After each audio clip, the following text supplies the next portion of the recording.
नमस्कार सभी को। वैदिक वास्तु में मैं अपने सभी दोस्तों का बहुत बहुत स्वागत करती हूँ। आज हम बात करेंगे एकादशी की। एकादशी का व्रत जो महीने में 2 बार आता है, उसका क्या महत्व है। एक कृष्ण पक्ष में आता है, एक शुक्ल पक्ष में आता है ना। इसका क्या महत्व है, क्यों करना चाहिए इसे। और कार्तिक मास की एकादशी का भी क्या महत्व है, इसे क्यों करना चाहिए। कहते हैं कि एकादशी का व्रत जो रखता है ना, उसके बहुत सारे जो कार्मिक डेप्थ है वो खत्म होते हैं। लेकिन इसका टेन्योर है 2 साल। 2 साल लगातार महीने में 2 दिन आपको रखना पड़ेगा, सात्विक होना पड़ेगा।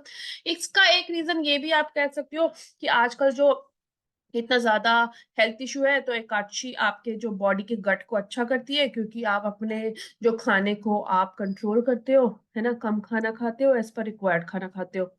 नंबर 2, एकादशी का व्रत जो लोग कार्तिक मास में रखते हैं, सिर्फ 1 महीना, नवंबर के महीने में, दिवाली के महीने में, उसका इतना महत्व है कि आपके क्या चाहे कैसा भी रुका हुआ काम हो, है ना, वो बन जाता है। जिनको बच्चे नहीं होते, अगर वो एकादशी के व्रत रखेंगे दिल से, तो उनको बच्चे भी ब्लेस करता है भगवान।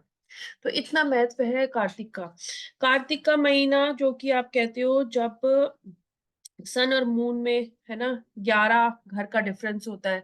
सन से मून 11वें घर में होता है, तब एकादशी आती है। और जब पूर्णमासी होती है, तो सन और मून आमने सामने होते हैं।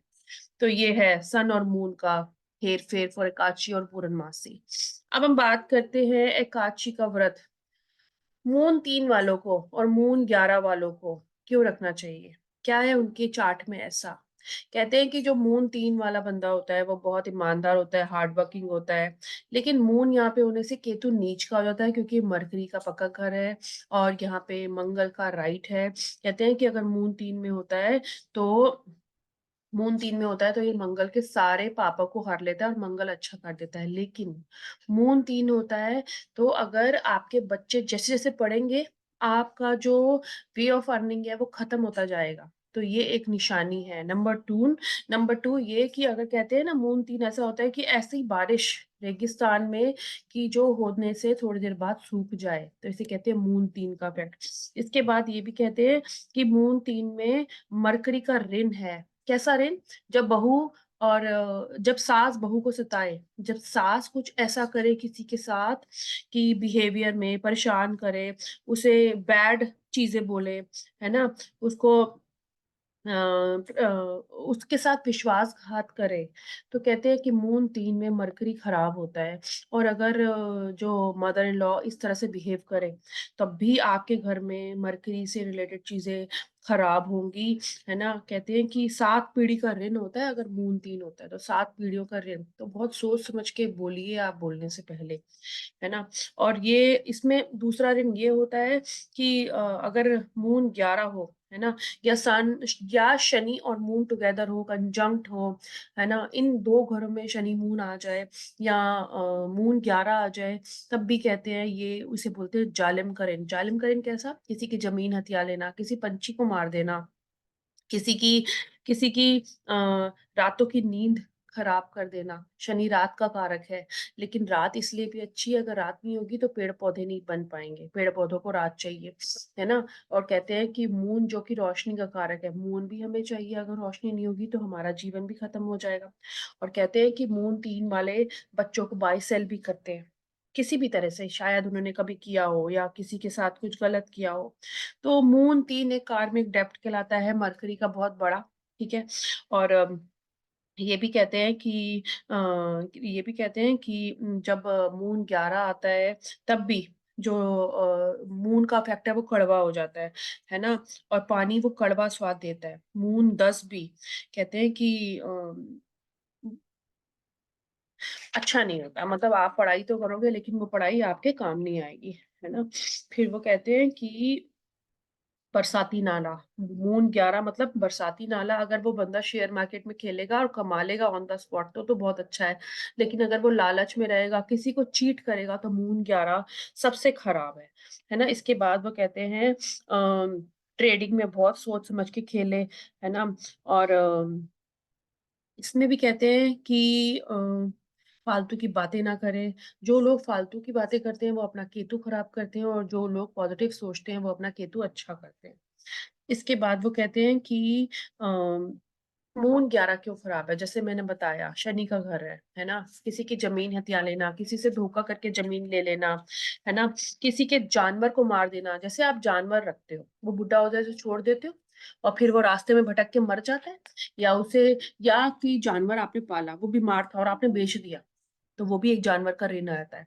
फिर ये कहते हैं कि अगर आपने कोई पंछी पाला या जानवर पाला और उसे आपने बीच में छोड़ दिया, है ना? क्योंकि उसको तो आपके पास रहने की आदत हो गई, उसे तो जंगल में रहने की आदत ही नहीं है और फिर आपने उसे छोड़ दिया बिफोर टेन्योर, तो वो भी कहते हैं कि एक तरह का ऋण है। तो इसे बोलते हैं शनि का ऋण, है ना? बहुत सारे लोग अपने भाइयों से ज़मीन के लिए झूठा मुकदमा करते हैं, उनको चीट करते हैं, उनका पैसा हथिया लेते हैं, तो इसे बोलते हैं शनि का जालिम का ऋण, which is very, very bad, है ना? ये भी एक इतना बड़ा ऋण है जिनका मूल 11 होता है और आगे वाली पता नहीं कितनी पीढ़ी, है ना? वो खराब करता है।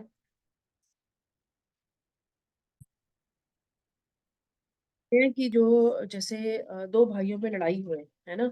और वो रास्ता हथिया ले, 2 भाइयों में ज़मीन है और वो जानबूझ के ज़मीन हथिया ले कि मेरी है ना? तो ये भी जालिम का ऋण कहलाता है, शनि का ऋण। फिर वो कहता है जो हमारे जानवर्स होते हैं उनको मारना, उनको गलत यूज़ करना, उन्हें हार्म करना, उन्हें खाना ना देना। ये भी एक बहुत बड़ा ऋण होता है। तो वो कहते हैं कि भैया इसके लिए आपको अगर मून 3 होता है तो वो कहते हैं किडनी इश्यूज़ भी होते हैं, स्टमक इश्यूज़ भी होते हैं।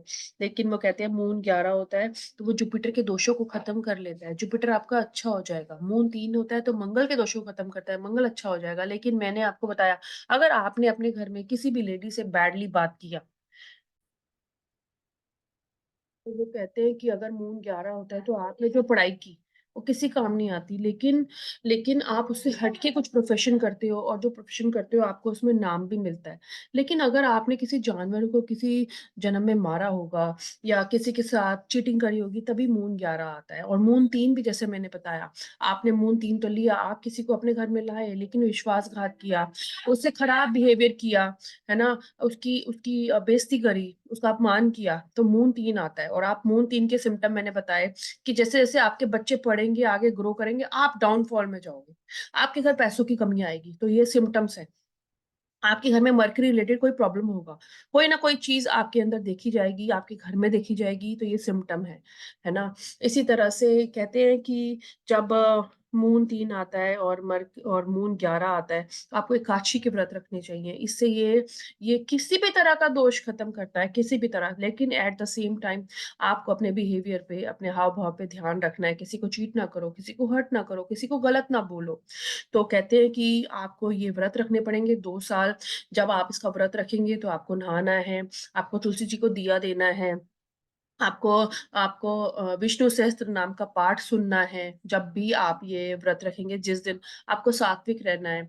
जब आप ये व्रत रखेंगे, तब आपको गाय को और मछलियों को दूध से गूँदा हुआ आटा खिलाना है। आपको अपने घर के आस-पास जो छोटे बच्चे हों, या तो वो नीचे जाके आप बाँटाओ या आप अपने आस-पड़ोस में रिलेटिव्स के बच्चों को कुछ खाने का सामान और मीठा ज़रूर दें, तभी ये व्रत का नियम पूरा होगा। उस दिन उतना ही खाएँ जितना ज़रूरी है। उतना खाने से ये होता है आपकी हेल्थ भी अच्छी रहती है, आपकी आपकी डाइट भी हो जाती है और आपका ये व्रत भी हो जाता है। तो ये इसका बहुत बड़ा नियम है। तो मैंने जो आज बताया मून 11 कैसे मून और सन की कंजंक्शन को जो विष योग भी कहलाता है, उसके लिए भी मैंने आपको इस वीडियो में बताया कि आप क्या-क्या कर सकते हो, उसको आपको क्या-क्या करना चाहिए, है ना? और जैसे कहते हैं कि ये आपको मिनिमम 2 साल तो रखने ही पड़ेंगे। जैसे एक ना साधु बाबा के पास एक शिकारी आया और उसने बोला कि मेरा काम नहीं बन रहा साधु जी, मैं क्या करूँ? तो साधु जी ने उसे उससे खुश होके उसे आशीर्वाद दे दिया और जब आशीर्वाद दिया तो बोला कि जा तो तू सोचे वो तेरा काम हो जाए। तो साधु को तो पता नहीं था कि वो शिकारी है। शिकारी जंगल में गया और उसने बहुत सारे पंछियों को मारा और साधु के चरणों में रख दिया कि देख मैंने कितना कमाया। साधु कहता है ये क्या करा तूने? कहता आपने जो मुझे आशीर्वाद दिया उससे मुझे ये मिला। साधु को तो बड़ा गुस्सा आया, अब वो कहता अब मैं क्या करूँ? है ना? तो साधु कहता जा अब तेरी विश तभी पूरी होगी जब तू एकादशी की व्रत रखेगा और 4 पैर वाले किसी जानवर की सेवा करेगा। अब जो वो जो शिकारी था, वो तो परेशान हो गया, कहता पता नहीं कौन-सा होता है 4 पैरों वाला जानवर, है ना? तो वो ये कहते हैं कि एकादशी में अगर आप 4 पैर वाले जानवर की भी सेवा करेंगे जैसे चींटी चींटी को खाना खिलाएँगे। जैसे आप रोटी ले लो और उसको क्रश करके उसके अंदर चीनी और तिल डाल के आप अगर चींटियों को डालेंगे, कूड़े के पास बहुत सारे जानवर होते हैं, उनको डालेंगे, है ना? अगर आप स्वांस को खिलाएँगे, तो ये एकादशी का व्रत बहुत अच्छा होता है, बहुत अच्छा होता है। इसके इफ़ेक्ट्स इतने अच्छे हैं, I tried on my clients, these are really, ये मैरिज के इश्यूज़ को भी खत्म करता है। जिन बच्चों की शादी नहीं हो रही है, उनको भी अच्छा करता है, लेकिन आजकल की हवा ऐसी है कि बच्चे इन सब चीज़ों को मानते ही नहीं। लेकिन really these some rituals of our Indian mythology are really great. अगर आप विश्वास करेंगे तो आपको आपके घर में सुख भी मिलेगा, आपके बच्चों को सुख भी मिलेगा और बहुत सारी ऐसी चीजें हो जाएंगी जो आपको पता ही नहीं लगेगा। तो ये थी मून 3 और मून 11 की कहानी, जिसमें किस तरह से मून 3 में मरकरी अपना इफेक्ट देता है और मून 11 में शनि से रिलेटेड प्रॉब्लम देखने को मिलती है आपके चार्ट में। आप अपने घर में सिम्पटम्स देख सकते हैं अगर आपको ग्रो नहीं मिल रहा, अगर आपको लाइफ में इतने हर्डल्स आ रहे हैं, तो आप इस तरह की व्रत कर सकते हैं। इर्रिस्पेक्टिव कि आप किसी एस्ट्रोलॉजर के पास जाएँ और उसे चार्ट दिखाएँ, अपने नेटल चार्ट में देख सकते हैं, अपने D9 चार्ट में देख सकते हैं, है ना? तो these are some special combinations, these are some special tips that I am sharing here with all my viewers. So फिर मिलेंगे एक नई वीडियो में कुछ नए इनसाइट्स के साथ। Thank you so much.